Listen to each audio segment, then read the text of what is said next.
Hey guys, it's Andrea with Live to Play, and today we're doing the second part of my blog on learning music quickly. Now there's a link in the text to the first part if you missed that. That was really about how I kind of go through and listen to whatever I've got to learn and chart it, so I can easily learn it a little bit faster and use those charts later in the process. But today we're going to talk about learning a little bit about the basic structure of harmonic theory, so that you can understand when you come across chords, they're not really random, right? Pop music, country music, rock music, they're all really kind of obvious when you understand what's going on with the harmony. So we're going to talk about that so that you guys can learn to apply it to how you learn music. Okay, so I'm going to turn the camera off. We're going to move it over here so you can see my hands on the keyboard, and we'll go from there. Okay, guys. So here we are. We're gonna talk about this based on the keyboard. We usually do that with theory because it's a lot easier to see on this instrument than others.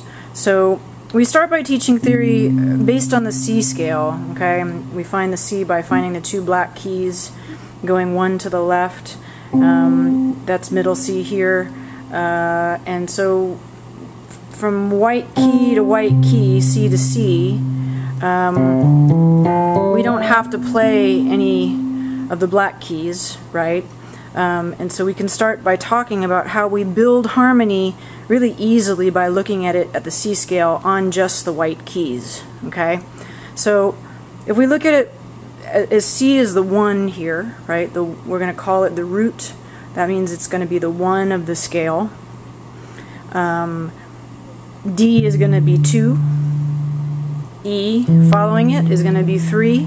And we go up the keyboard like that. 4 F, 5 G, 6 A, 7 B.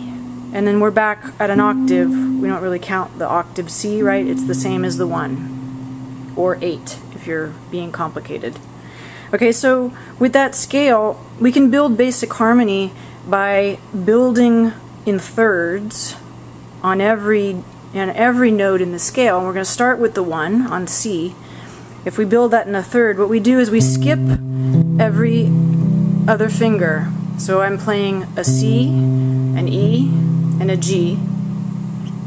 And we've built a C triad, the 1 chord, which is a major chord in the key of C. Okay. Now, what we do to build harmony is we just continue up the scale. So I'm going to move up 1. I'm going to take my hand in the same position and move it up 1 key. And starting on that D, we have the 2 of the scale, which happens to be a minor chord because of the way the notes are laid out. That's a whole other blog, and we'll talk about that later.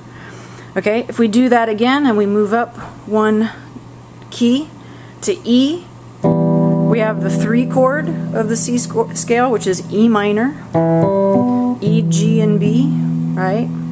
We move up 1 more, we have the 4 F, F, A, C, okay? Move up 1 more, we're starting on G, we've got the 5 of the scale, G, B, D. Move up 1 more, we've got the 6 of the scale, which is also a minor chord, A, C, E. Move up again, the 7.